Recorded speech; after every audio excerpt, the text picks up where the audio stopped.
cool. All right, welcome everybody. It's Mark Cecil coming to you on a Thoughtful Bro on a Mighty Blaze. As always, I'm a writer, I'm an editor, a journalist. I'm here to talk about what makes great books tick, what makes authors tick, and just to kind of talk about the storytelling craft. On that note, you are in for a mega treat today with David Goodwillie, who I'm going to introduce in just a second. A few items before we get started. Next week, I'm going to be on with Seth Abramson, and he's got a book out called Proof of Corruption: Bribery, Impeachment, and Pandemic in the Age of Trump. NPR just came out with an interview of that today, called it a searing indictment of Trump's brazen behavior in office and the dire consequences around the world. So that's going to be a very interesting discussion, particularly at the time that we're in right now. But hey, I want to get on to this week's guest, the amazing David Goodwillie. He's the author of the novel American Subversive, which was a New York Times notable book of the year. He also authored a memoir called Seemed Like a Good Idea at the Time. He's written for the New York Times, New York Magazine, Newsweek, and Popular Science, among others. He's got a very interesting past. He played professional baseball. He worked as a private investigator. He was an expert at Sotheby's auction house, and he's a graduate of Kenyon College. He lives right now in Brooklyn, which is like big time what we're going to be talking about on this, the whole Brooklyn music scene, the art scene, and kind of what Brooklyn means culturally. That's going to be a part of this interview. His latest book, which was out this summer, is the heart-wrenching New York City story about love and rock and roll. It's called Kings County. I'm going to hold it up right here. Y'all need to buy this book before this interview is over. Make an impulse buy. It's a beautiful, beautiful book, and a kind of very interesting work of like cultural anthropology about Brooklyn. Author Stephanie Danler said it crystallizes what it means to be young and in love in New York City, and the New York Times called it thoughtful, refreshing, and appealing. I'm so excited to have him here. David, welcome to the Thoughtful Bro. Mark, thank you so much for having me. What an introduction. Jeez. That's how we do, baby. All right, so David, turning it over to you. I've talked enough. Tell all the Mighty Blaze folks what Kings County is about. Sure. Kings County it's kind of an epic love story set in Brooklyn in 2011 at the kind of tail end of an era, I guess you could call it, where music kind of pervaded the entire northern part of the borough. And it is the story of Audrey Benton and Theo Gorski, two 20-somethings, or they're, I guess, in their early 30s when the novel's happening, who moved to New York from elsewhere. Audrey is from Cape Canaveral, Florida. Grew up in a trailer park there, lived with her grandmother, a very hard scrabble upbringing, but she grew up also watching space shuttles and rockets blast up into the sky and had very much of a dream of a larger life out there somewhere. Always loved the arts, loved music. Is a failed actress. Immediately, when she can, she moves to Brooklyn, and she moves there in 2002, right when that scene is starting to take off. And then Theo Gorski is the opposite of Audrey in so many ways. He's quiet and thoughtful, almost to a fault. He grows up in the mill town in Massachusetts, Lawrence, Massachusetts, and he finds the larger world through books and through kind of wanting to break the cycle of his family. Everybody's worked at the same mill for generations. And he gets a football scholarship, which is his way out. And then after college, immediately moves to New York and wants to work in publishing. And they're incredibly different people. And after several years in New York, both of them struggling a great deal, they find each other. And fall intensely in love, even though they are opposites in so many ways, and move in together in the middle of this burgeoning art scene that just is kind of, you can feel the energy of it on every page almost. And I wanted to write a love story. I'd never done that before. It's my third book. I wanted to write a story that was very character driven. And obviously there's a plot, there's a lot of suspense going on in the book, but I started it as a story of these two people. And in the end, that's how it ended too. And I wanted to see what would happen when love is tested, when you're so deeply in love in an age of 10-minute attention spans and social media, and being in a city like New York, where there are so many choices and so many just distractions and so much going on when you're a young person trying to make it. It is still as tough a city as it ever has been to survive in, especially if you're in the arts or kind of arts adjacent. And It took a long time to write. It took 7 years between when I started it and when it came out this summer. And it just has been an intense labor of love. It's a complex book. There's flashbacks, flash forwards, epistolary parts. It's just like hopefully an immersive experience for a reader. And it's been a joy to talk about, and certainly a joy to write through all that time. Yeah, it's such an achievement. It's such an achievement. And like you and I were talking ahead of time that like I actually lived in Williamsburg and Greenpoint during those very years. And I just thought you captured it so well. I think, we'll get into this a little bit later with the New York Times review, but I just want to acknowledge that there's a kind of, so many books about a scene like this can seem cynical about the arts, cynical about human nature. And I think that like the love story that you have here is just, it's the New York Times called it refreshing, and I don't want to just repeat what they say, but it's just sort of like, I felt it so much more. I was sort of like ready for something else. When you hear somebody's going to write about like the Williamsburg art scene, maybe you're ready for something that's like a little bit more cynical. And I just thought it was kind of beautifully done. And the emotions in this book were innocent and beautiful and lyrical. And so I kind of like, that was an unexpected aspect of the book that I really liked. Yeah, I think that scene occurred. And again, when I'm talking about it, it's basically 2000 to 2011 or 12, basically that decade.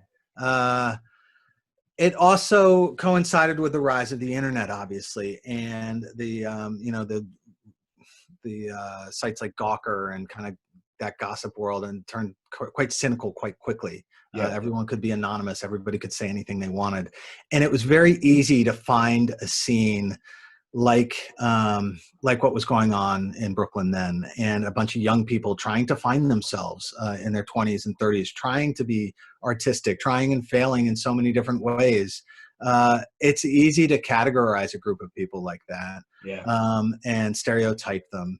My experience of that, and we were just talking before the show, I actually didn't live in Williamsburg then or Brooklyn at all. I lived in downtown Manhattan that whole time, and I'm not a musician. I was very much an appreciator of what was going on there. I'd love to go to shows. I'd walk around and see the different fashions going on, and wished I were a part of it, but I wasn't. I mean, I was trying to become a writer. I was running with a very different crowd. But I had the sense that something important was going on there, and I had friends that were a part of it. And the friends that I had and the scene that I saw was very much what I wrote in the book, which was about a lot of struggling people who had 3 and 4 jobs and were running around waiting tables here, bartending there, giving guitar lessons here, like trying to be in a band, trying to be a painter, trying to write novels, whatever it was, that seemed to me incredibly honest and incredibly brave. And sure, there are trust fund kids who are pretending to slumming it, and sure, there are just, people wearing ridiculous clothes that you're just like, what is going on there? But like, overall, I thought that scene was quite earnest in a lot of ways. And that's what I wanted to write about. I wanted to create these 2 characters that were, Theo's actually idealistic. Yeah. And I also wanted to write characters that weren't the stars of the show. I didn't want to write about the front man in a rock band. I didn't want to write about the star debut novelist. I wanted to write about the people, the kind of person that so many people in New York are, which is like supporting cast to the arts. So Theo's trying to be an editor at a publishing house, and he comes up through the mailroom pretty much, reading the slush pile for other editors. Like, you couldn't start at a lower point at a publishing house. Audrey loves music, but she's not a musician. She's a failed actress who works at a small record label supporting other people's dreams. And that, to me, was also an honest thing, because that's what so much of New York is too. Everyone wants to be in the arts, but sometimes they don't quite have the talent to be the person in front of the camera, the person whose paintings are hanging in the gallery, and that how do you write about a person without natural talent, in a way, at least in the arts, and make them interesting? It's just all these challenges I wanted to kind of tackle. Oh God, it's awesome, and it's very complete. The novel has a lot of scope and kind of comes at these issues from a lot of different angles. Before we go on, and we're going to dig into all the stuff that you mentioned, but I want to give you a chance to do a quick reading if you'd like. Sure. Yeah. I'll read a page or 2 from the first chapter. The first chapter is one of those scenes that, as a writer, I had never written it before. It is a big party scene. It takes place at one of those awful New York clubs that, as you age out of like as you're past the age of 24 aren't interesting, and like you cringe when you find yourself there for whatever reason. It's actually based on the Boom Boom Room at the top of the Standard Hotel in West Village. And I love it when those scenes, when a really talented writer gets it right, where you're, because a scene like that can sing, where you're introducing 6, 7 characters, where the plot is taking off, where you're getting to know the characters, where there's weird stuff actually going on, as the chapter's moving along. When you're trying to do so much, it can also be a complete disaster, but it's a type of scene I'd never written before. And I just thought it'd be a great way if I could pull it off to start a book. One of the things that happens is that Audrey's favorite band, who has just played a huge show at Terminal 5, which is a big club on the west side of Manhattan, and they're celebrating. They just signed with a new record label, and I kind of take a moment to get out of the scene and describe who the band is, and in that way describe kind of where we are in terms of the geography of the book and the period we're in. I'm going to take my glasses off if that's okay. The band is called the Westfield Brothers, and they are based on a real band called the Felice Brothers, but loosely based. How had they done it? Talent and ambition, sure, but these were New York words. And while they certainly applied to the Westfield Brothers, Audrey attributed their success to something less definable, a kind of urgency born of circumstance. Ben and Arthur Westfield were from Cripplebush, a Hudson Valley hamlet old enough to have traditions and secluded enough to keep them.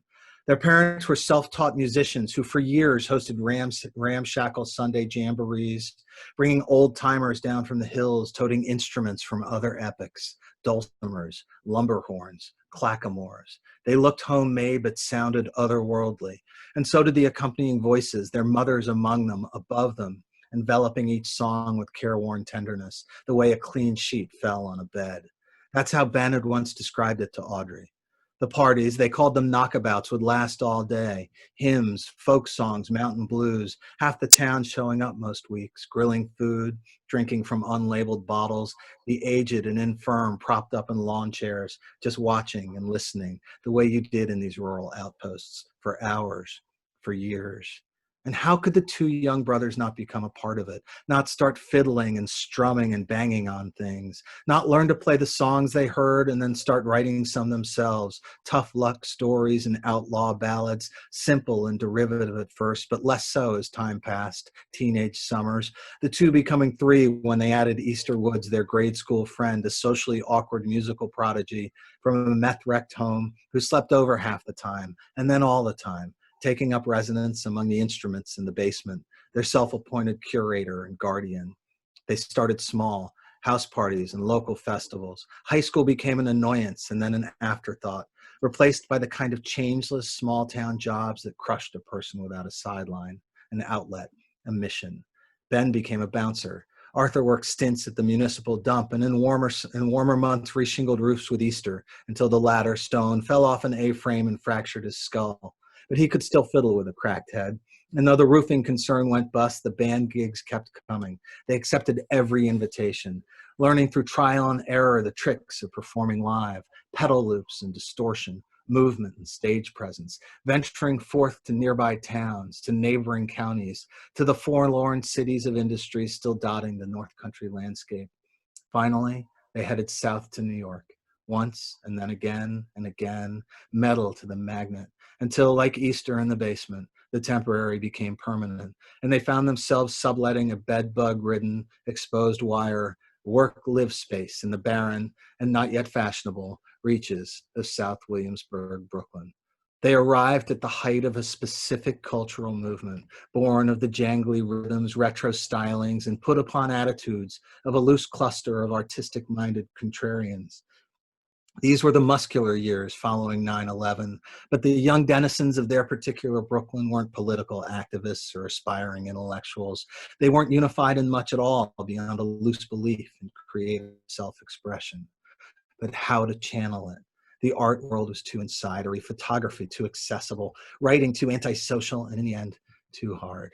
What remained was music and the sprawling canvas of indie rock, part grunge, part Brit invasion, part disco and hip hop, folk and electronic, fashion and spectacle. It could be stripped down or layered up, and as such was so fragmentarily derivative as to be thoroughly original. The barriers to entry were low, the odds of success or at least stylish failure enticingly high, and that was enough. By the first years of the new century, the immigrant neighborhoods of North Brooklyn had cracked open, and beautiful, bedraggled 20-somethings were pouring in. They arrived from that vast American other, dreamy theater majors and art school grads, suburban iconoclasts and Rust Belt misfits, some fully formed, but most needing time among similar minds and sensibilities. Other people doing weird shit, wearing weird shit, smoking weird shit. Busloads of kids who understood firsthand the suffocating lassitude of cultural homogeneity, the illogical sameness of everywhere else. Of course, Williamsburg, the ground zero of this non-movement, had its own indigenous codes, and as it happened, just then, the prevalent look was exactly congruent to what Ben, Arthur, and Easter already wore. Carhartt jackets and denim cutoffs, work shirts and wife beaters. And while they understood that irony was involved, they never did comprehend or really care about the complex sociological factors that produced that irony. In a world of layered artifice, they were wholly authentic. Not that they realized that either. The whole time you're reading that, I just started to want to shouting like, yes, yes, yes. Because it's like, it's got all the, I mean, like, I have a cousin who's in finance, and he says the only two reasons to be in New York are finance and the arts, you know? And like, you know, so this is clearly a story about the arts, and God, it just taps directly into that vein of dreams that so many have, that like, we're gonna make it in New York, in the arts. All that energy, all that hope, all that like living on the razor's edge. I mean, it's all in that opening section. I love it, man. Well, I will say you're the target audience, considering before the show you told me you lived exactly on the south side of Williamsburg, where the Westfield brothers moved to. Like, but yeah, no, that is very much, you know, that is very much the what I was going for. That optimism, that New York story interests me in real life all the time. Why does a person move to the city from a small town, from the suburbs, when their next door neighbor or their best friend does not? And there's something, and this is a generalization, of course, but there's something in the people that come here, or Chicago or LA or wherever, to try their luck, to roll the dice. It really is like that. It is a tough city, no matter what you're in. If you're in finance, if you're in advertising, if you, whatever you want to do, there's competition. There is like heartbreak. There's, all the smartest people of our generation are here. I feel like all the talented, the great painters, the great writers, like everything is here. There's so much is here. And, that's been the case for decades and decades and decades. And the story stays the same. I love old John O'Hara stories about the exact same thing. People coming here, Joan Didion essays, whatever it is, that story stays the same. If the industries change, if the technology changes, if the neighborhoods change, but like, it's a classic story, and it's just full and ripe for like, writing about and storytelling. Totally. So that's a great segue, because I do want to talk about like, this story and the New York story. I mean, I know you talked about it just now as a New York story. I've heard you talk about it elsewhere, and there's sort of this like lineage. It's almost like its own subcanon of the New York story, and it goes through The Great Gatsby. Who knows? Maybe it goes all the way back to like Bartleby the Scrivener or something. But like certainly, I think kind of tonally, there's this kind of elegiac tone, this kind of nostalgic tone, this kind of like yearning, aching tone to your work.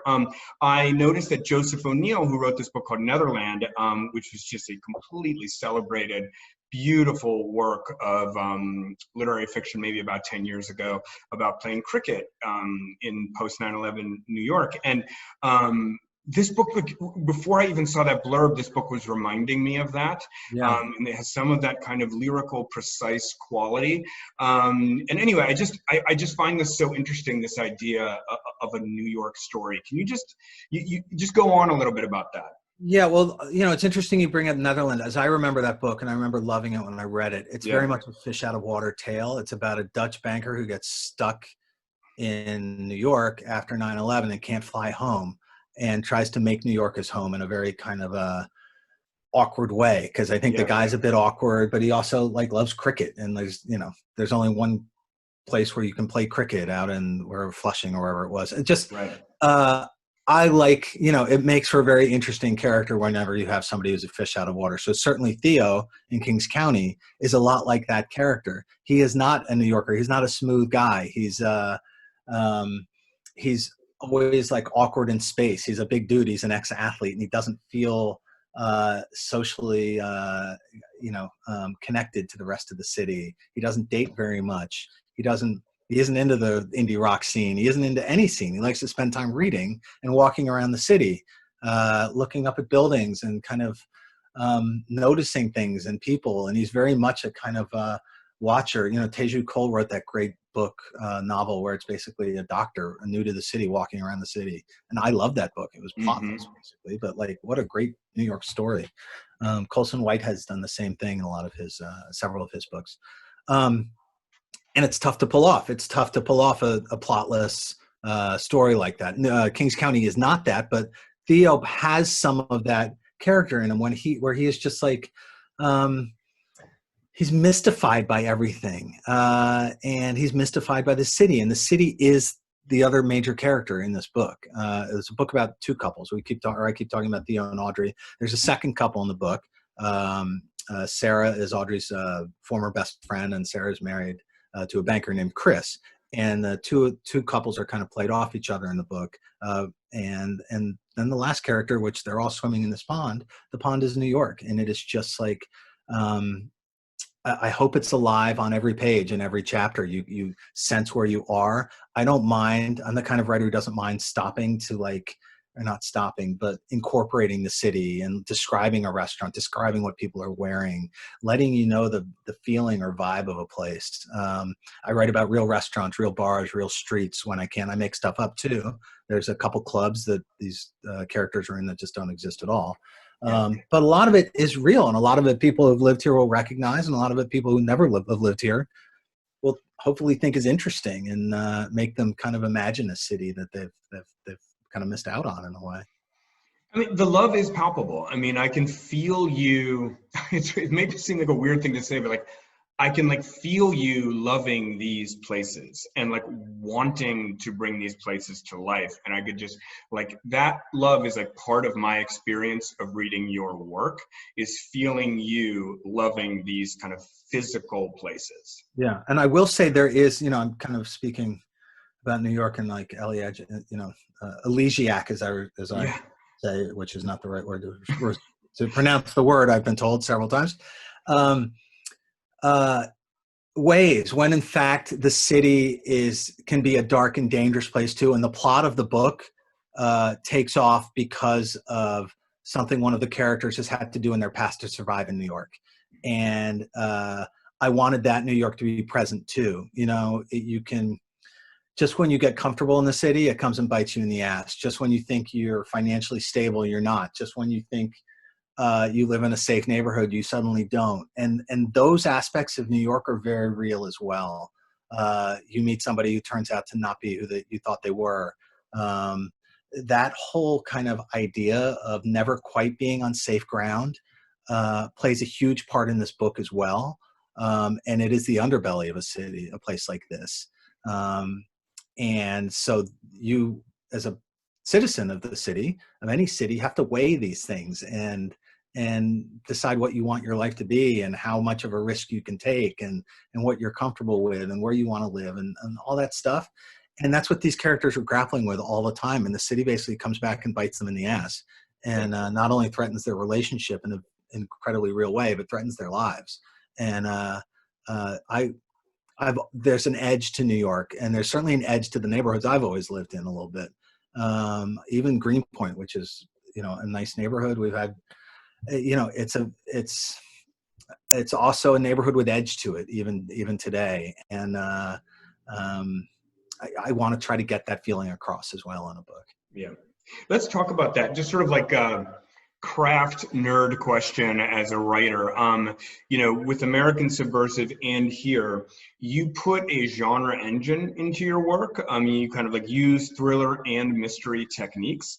And what I wanted to talk about there was, you are definitely in the literary category, 100%. Like it's how you're marketed. Certainly your work stands up to like a literary quality. But it sort of isn't enough for you as an artist to only write literary fiction or like make it plotless or merely artistic or what have you, however you want to define literary. So I just kind of was wondering, like, when you're approaching a work that you're going to write, and this book took you years and years and years, are you leaning on genre convention as you try to map out how to structure it? Just tell me how, in kind of the planning stages, those genre mechanisms kind of come into play. Yeah, I don't know. It's the short answer. I don't know what the genre mechanisms are. I don't know what makes a thriller besides somebody wants to turn pages.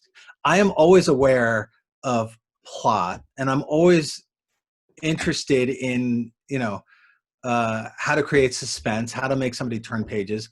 I would say I am a literary writer in that I care a great deal about words and how sentences sound, and trying to do interesting things with a book and never have it be straightforward, have it be surprising, have lots of different just contain a lot of stuff.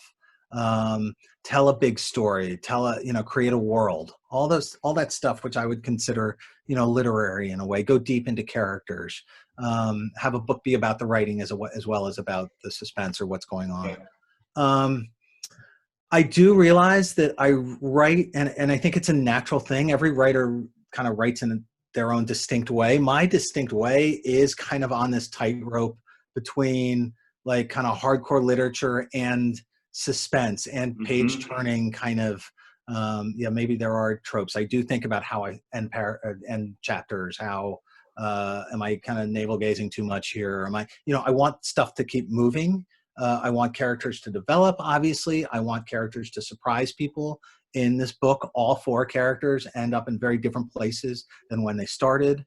There are tons of big reveals. There's just, hopefully surprises. All the stuff that, like, I think is necessary in a book, I'm very aware of.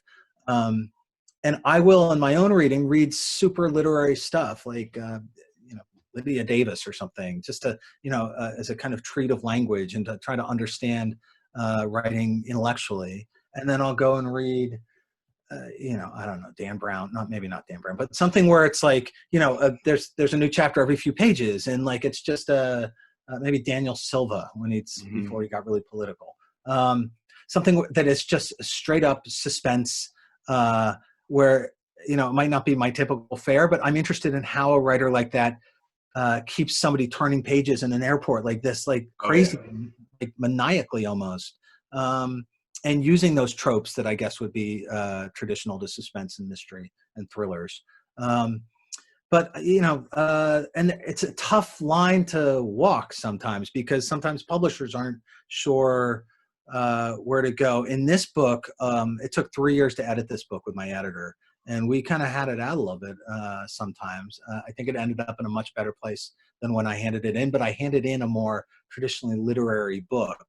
And, it's an age-old argument. Publishers want things to be more suspenseful and more gripping.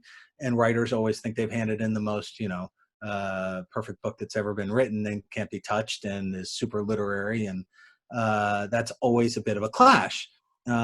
This was a bit more than usual, and I ended up scrapping chapters, adding some chapters. The last third of the book changed a great deal, and I think for the better. And it kept we were able to keep its like literary quality, but also like kind of, build to something more dramatic than what I had originally put in there.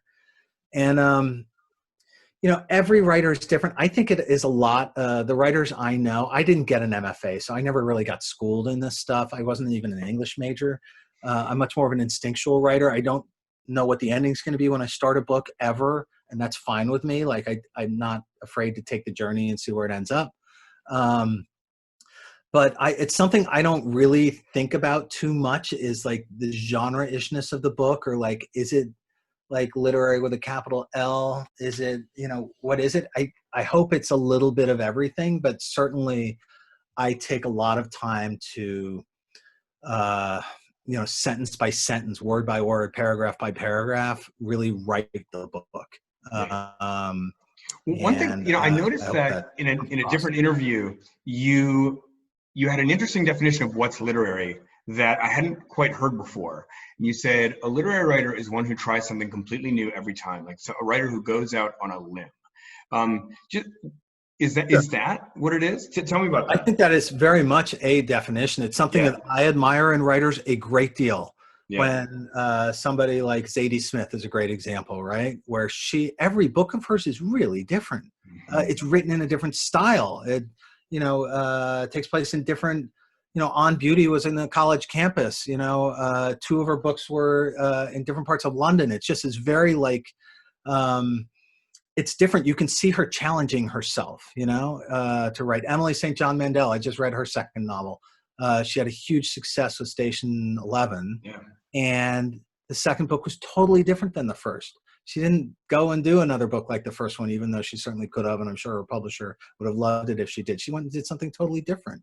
And it might not be what the book people are expecting. It might not be exactly, to me, though, it's the mark of a really good writer, if they're willing to go and try that again and again and again. Even Jonathan Franzen, who kind of writes the same kind of big, all-inclusive book, Purity was extremely different than The Corrections and Freedom. And I yeah. think Freedom and The Corrections were quite similar in a lot of ways. And I'm guessing that he kind of like um, heard that. I don't know this, but heard that criticism and went out and tried to do something really, really different. And I'm sure it's not a real definition of literature, but I think it's a definition of a certain kind of mind and a person trying to stay fresh.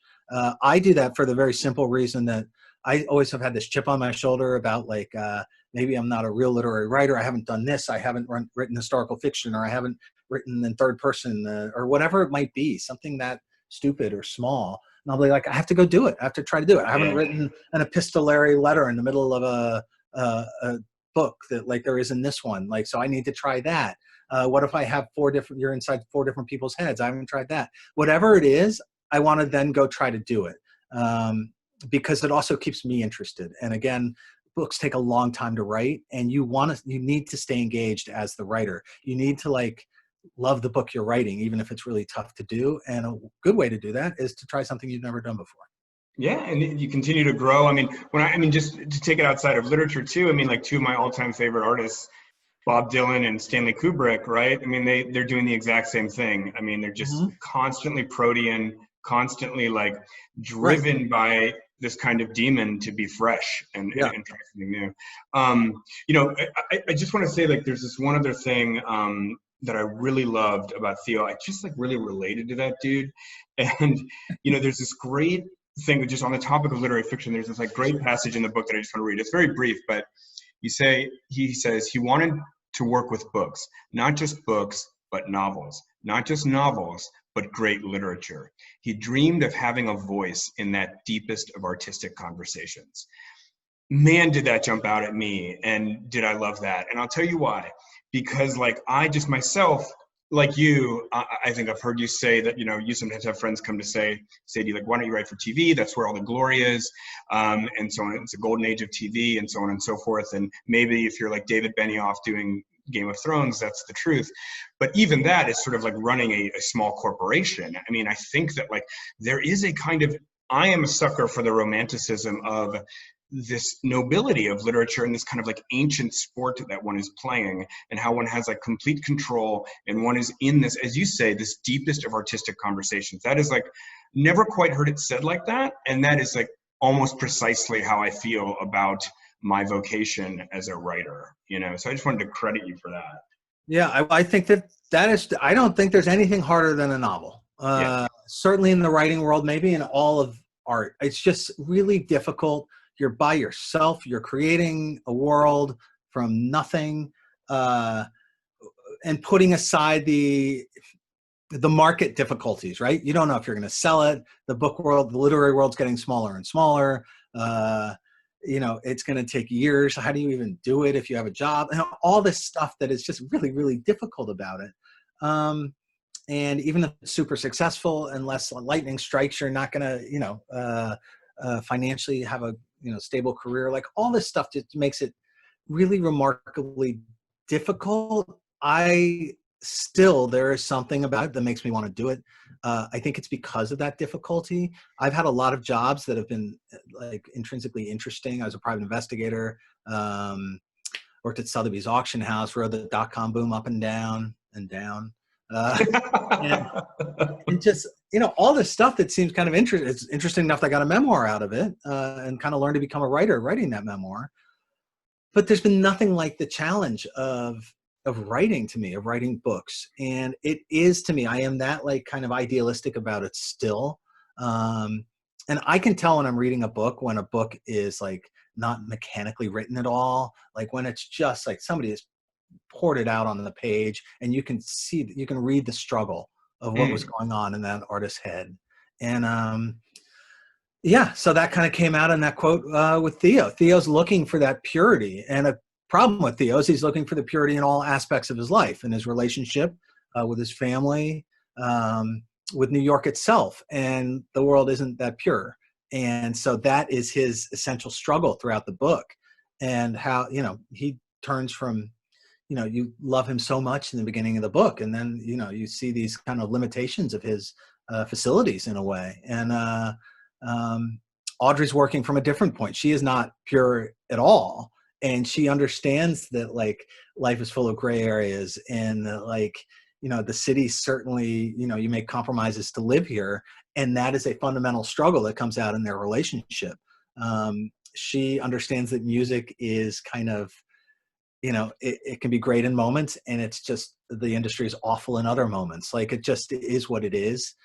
She fails at acting, and it's not a big deal. She tried, she moves on to something else. She's not Meryl Streep, who's going to then go and like, come up through like the downtown theater scene and just like, I have no idea if Meryl Streep did that, but like, a real like actor who's just not going to give up. She's like, maybe I'm not that talented. And she just falls into something else in a way that's like some people can do.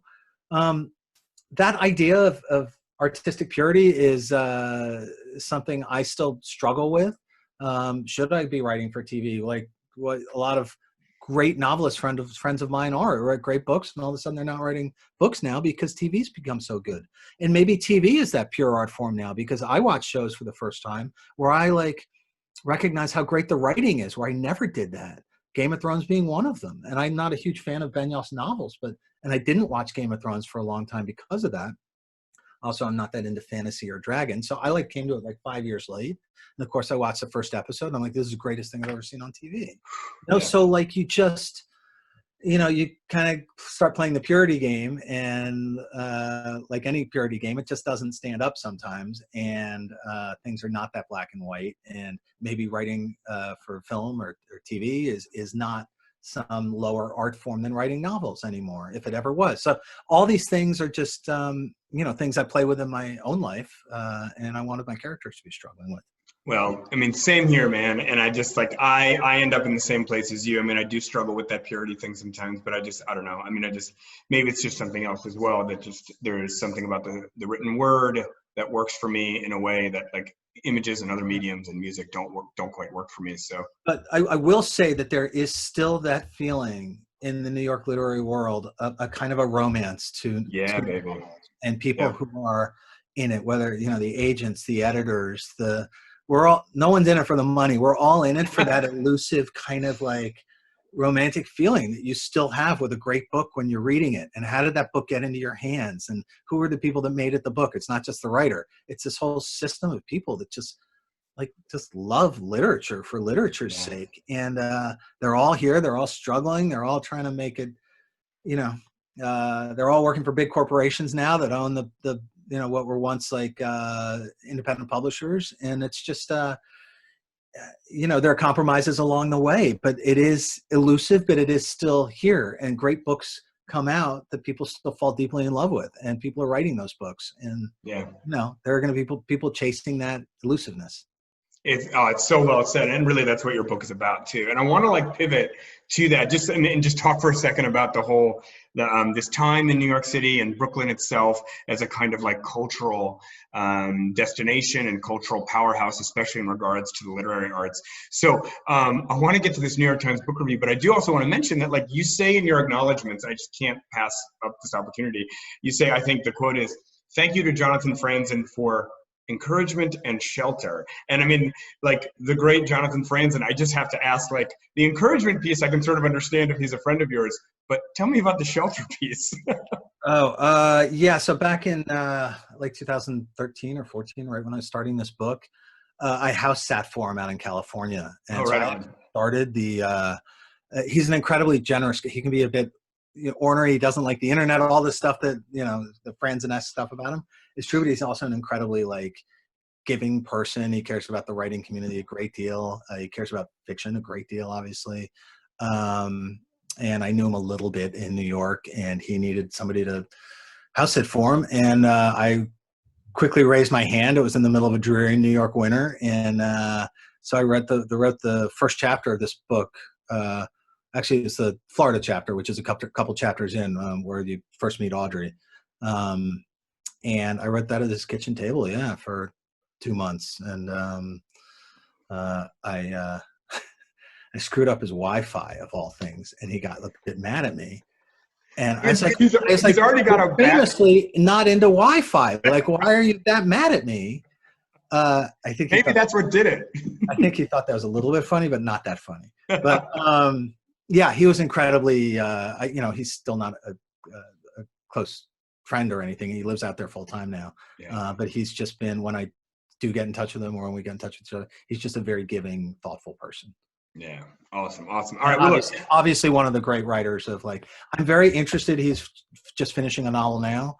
What he's going to write about, what interests him now to write about, because I think fiction is at this very strange crossroads where it's never been so diverse, but it's also never been so diffuse. Like there is no strain of fiction moving forward. There are like all these just different tentacles going out in different areas, and there's so many different voices writing now, which is much for the better. I mean, the age of John Cheever, suburban ennui is like long gone, thank God. Like, and fiction has opened up in a great way. But because of that, I don't know what the kind of like, I guess the forefathers now, like, he's now an elder statesman of fiction, what he would find to write about in the contemporary moment.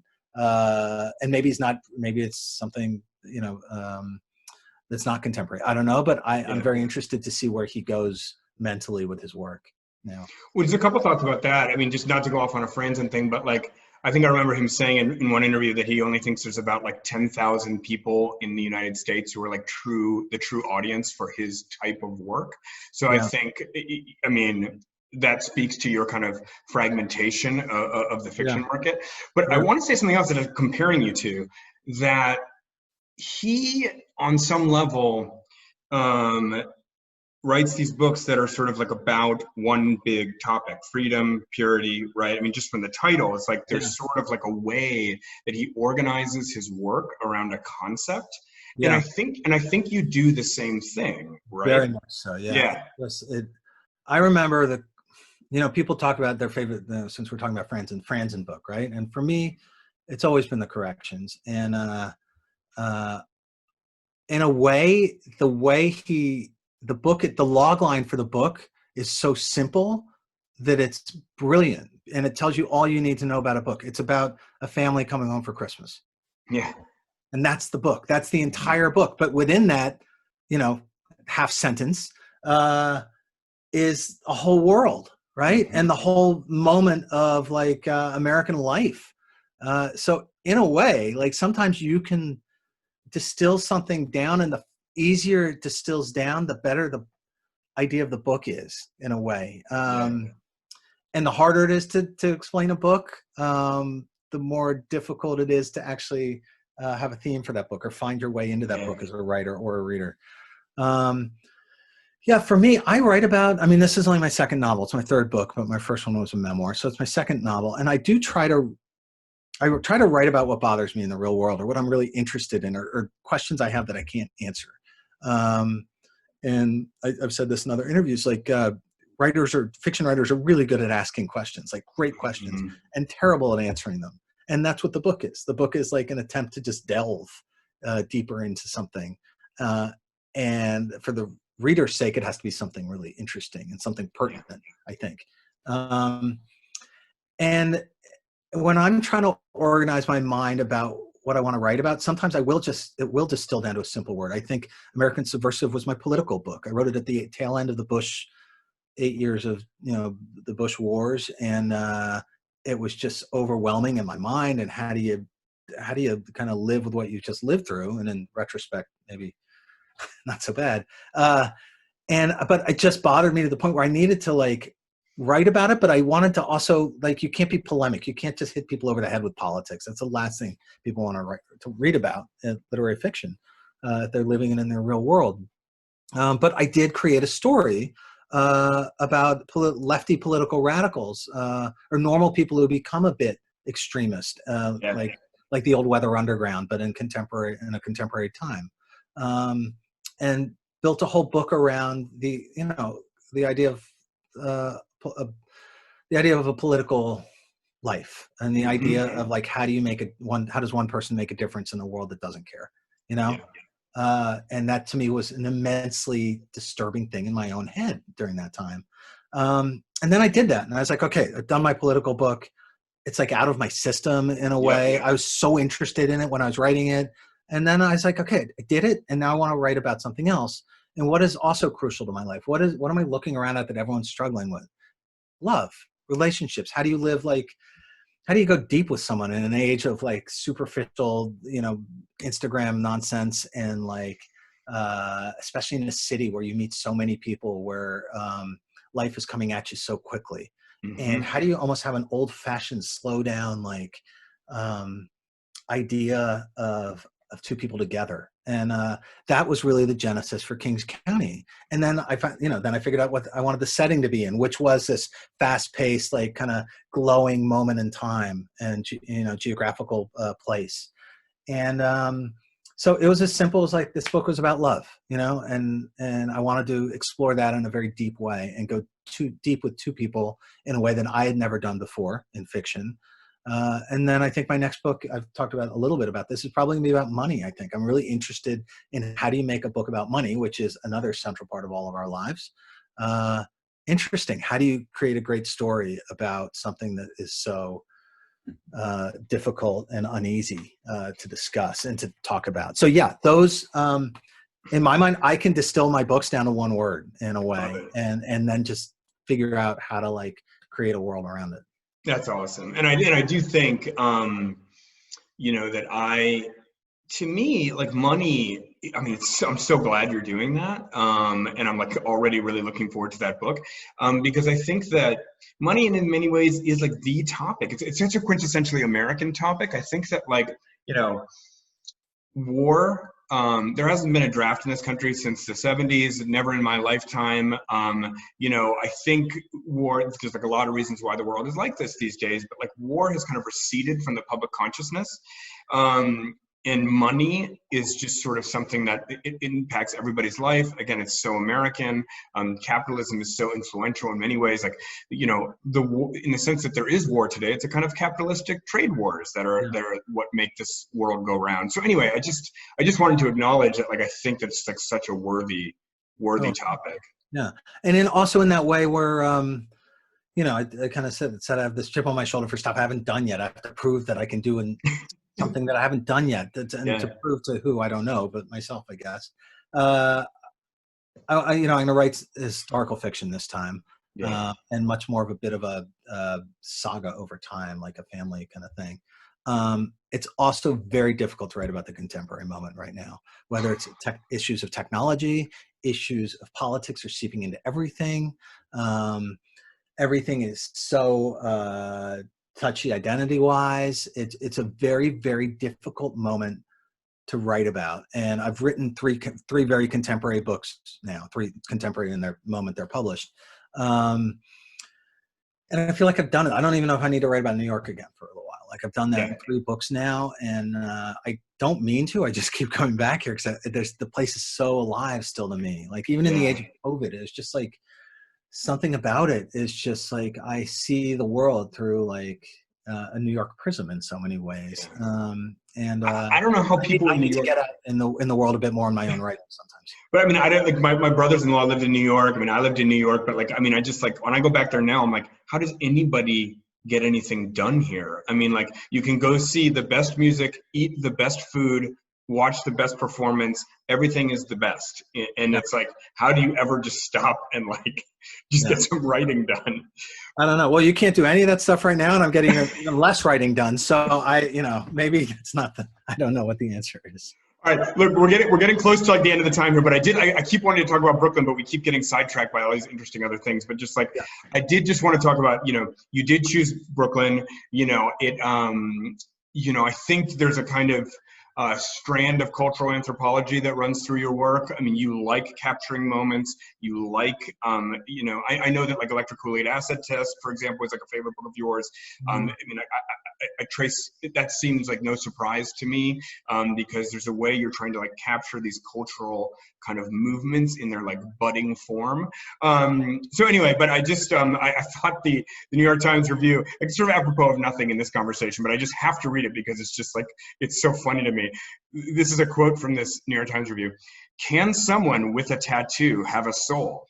It's refreshing that David Goodwillie's very good new novel, Kings County, depicts hipsters with genuine, unmitigated sympathy and good fellowship, as if, in spite of their fashionable lifestyles, they are as fully human as anybody else." Just a fully human hipster, like, how could it be? And yet it's like, it's just such a funny way that reviewer put it. And yet we were already talking about this earlier in the show, that like, that is sort of like something that is totally unique about this book. But anyway, like, the question that I really want to ask you is, what can you just summarize for me, like, why did you pick that particular moment? What is it about that moment in Brooklyn, like, in a nutshell? And secondarily, I'm sort of wondering, like, is that where the mojo is right now? Has the heat center moved somewhere else, or is it's still kind of the same but bigger? Yeah, well, the heat center's definitely moved farther to the east. I Okay. mean, Williamsburg is not the Williamsburg of the book at all. And the Williamsburg of the book was not the Williamsburg of the late 80s and early 90s, when the first kind of real gentrifiers moved into a very Polish, Italian, Hispanic kind of area. And so, yeah, the heat has moved out. I mean, it just moves directly east through Bushwick to Ridgewood Along the to, L train. yeah, basically along the L train, and Yeah. to like Ditmas Park. I mean, half the music crowd lived on the other side of the National lived out there. Sharon Van Etten lived out there. Like, everyone's all over the place now. Gentrification's hit Queens, hit Brooklyn. Gentrification's a huge loaded word that means a ton of things. But in the book, it definitely plays a factor in that Audrey kind of finds herself moving farther and farther out. When you meet her, she's just over the East River in Williamsburg, living with crazy roommates and doing that whole thing you do in your 20s. When she and Theo meet and move in together, they move in together in Bushwick, which kind of the Morgan stop of Bushwick, which is a few stops farther out on the L. And like, I kind of had this image in my head of like the purity of their love, like, and the city is kind of the big bad city is trying to catch them, and they have to like keep moving east. And there's a scene on the roof where they're in a big fight, and she's looking even farther east, maybe thinking like, I need to keep going and keep like just trying to escape the evils that are following me. It's a bit of a simplistic kind of metaphor, but it was very real in my head and very real kind of in the geographic situation of what's happened. Obviously, in the early 2000s, Williamsburg was a place where you could be an artist and not pay a ton of rent. It was just across the river from Manhattan. A lot of people still had jobs and freelance jobs and stuff they were doing in the city. And the L train wasn't as good as it is now, which is not saying a ton, but it's easy to get into the city and get out. There's huge warehouse spaces. It was a former manufacturing area, former Greenpoint. They built ships. Like, there's just big space for art, for living, for loft living, and for practicing music. And so I think that was one of the reasons that all these bands kind of found it. And once you get a few bands from here, like TV on the Radio or Interpol or the Yes. These bands that were like, it kind of feeds on itself and becomes a scene, because kids from everywhere else are like, oh, that's where my idols are living. I want to live there. I want to live there. And they start pouring in. And it was a pretty easy place to live for a while because you did have space. You could make noise. It didn't cost a ton of money. It was close to the bigger city. And you find, as I was reading, like-minded people that you're around. It's an amazing scene. And it's not just happened in New York. I feel like it's happened, and I've said this before too, like once a decade almost through the last, 60 or 70 years of American life, whether it's like Nashville in the 50s or San Francisco, Haight-Ashbury in the 60s, LA in the 70s with like the Laurel Canyon scene, Detroit in the 80s with basically the origins of hip hop, Seattle in the 90s and the grunge scene, and then Brooklyn in the 2000s. Yeah. And I also am not sure it's ever going to happen again because music has become so digitalized. You don't need that community, or even if you need it, you don't really have it because half of music is just made on a laptop now. Yeah. And I think that's changed. And music has become so diffuse. Basically, hip hop won the war against indie music, and hip hop's now a smaller subculture of what it was 15 years ago. But for all those reasons, for 10 years, Brooklyn was this magic kind of glowing, and I say Brooklyn, a very small segment of North Brooklyn, was this magic glowing place. If you were young and idealistic and loved music or loved any kind of art. And it seemed to me that would be a great place to set these characters who are dealing with very real world issues. And it would create a kind of magic in that kind of, in their environment that just kind of suffused the book with a glow a bit. And, but also could give you a false sense of security, a false sense of ease, which my characters kind of get for a while. And the city, unfortunately, is still the big bad city, and it can come up and get you. So I just thought it was a magic thing for me to watch from across the river, and wish I were a part of, and get to be a part of when I would go to a concert. But then I would go home and my life wasn't music then, Yeah. And I just always thought I would write about it someday, and then I finally did. Thank God you did too. I mean, it comes through. It comes through on the page so much, that scene. I mean, I have to say myself, the greatest concert experience I've ever had, and I've been to my share of concerts, was at a TV on the radio show, on the waterfront in Williamsburg, maybe about 10 years ago. I hadn't even heard of TV on the radio, and somebody just took me to the show. Yeah. I didn't know any of their songs, and this is a whole separate conversation about whether it's better when you know none of the songs or know all of the songs. But knowing none of the songs, I was like, what is happening to me? I felt like I was levitating. It just blew me away. And it's one of the great artistic experiences in my life was going to a TV on the radio show in Brooklyn about 10 years ago.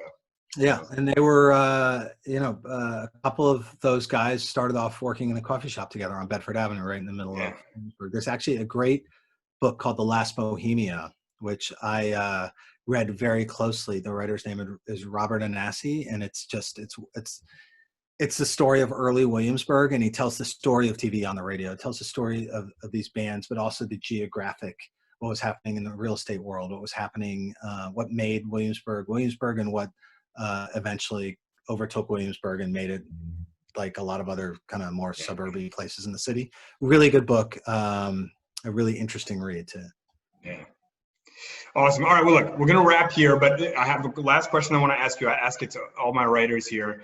And that is, so imagine you have an ideal reader. And this reader is everything you're trying is working for them. They're getting every reference. They're just loving the tone, loving the style, loving the plot, everything. It's perfect. So they get to the last page of the book, and beautiful last line of your book, by the way, and you have to buy this book to see that last line. It kind of comes out of nowhere, that last line, but it was perfect. So they close this book. Describe to me the feeling you want them to have, for the rest of that day, as that book is inside them. I want them to think about the characters and the journey the characters took. I want them hopefully to, and I think I found my ideal reader in you, I must say. That's right. And maybe I should answer. No, go ahead. And I want them to hopefully have bought into the world I created as a writer. I really tried to create an entire environment around these characters, an entire place that you don't have to wish you would live there, but that you understand how it works with the character's journey, and how as a writer, I was trying to put it all together. But also I want the reader to like have really enjoyed the journey they just took. It is, it's a complex story. They're flashbacks, they're flashes forward. They're going to be characters you want to throw the book across the room when they're doing stuff. They're going to be characters that you just love and like, are heartbroken by, hopefully. And like, I just, when you're writing a book, you're writing it in such a segmented way, especially like the way I wrote this book, when each chapter you're only in one person's head, and then the POV shifts and shifts and shifts. But I want it to be a circle in the end. I want it to be a whole. And it's the most challenging part, I think, of being a writer, is to have the day-to-day of writing create something bigger than the parts, in a way. And I hope I leave a reader with an entire world that they're thinking about. Beautiful. Well, mission accomplished, man. What an achievement. It's a beautiful, beautiful work, and I can testify, having lived there at this time, that it sort of captures that world in a way that I hadn't quite seen. I'm so glad. I'm so glad I came across this book. I'm so glad I was introduced to your work more broadly. It's a great find for me, and I hope for a lot of people out there too. Yeah. Well, Mark, thank you so much for having me, and the whole Mighty Blaze thing you guys have created, you and Jenna Blum, and it's just been really cool. It's been a tough time for everybody, but tough time to have a book come out, tough time to be a reader. Yeah. And you guys are making it a lot easier for people and to discover work. So thanks so much. You got it, man. All right. Well, folks, that's it for us this week. We'll be back next week, Tuesday at 2 p.m. with Seth Abramson, who wrote Proof of Corruption. It's going to be a political talk. It's going to be exciting, but it's a very, very important book. So please tune in for that. David Goodwillie, once again, this amazing novel is called Kings County. Go ahead and buy it right now. Don't even think about it. Just buy it. You'll be glad you did. David, thanks for joining us. Mark, thank you so much. All right. Bye-bye.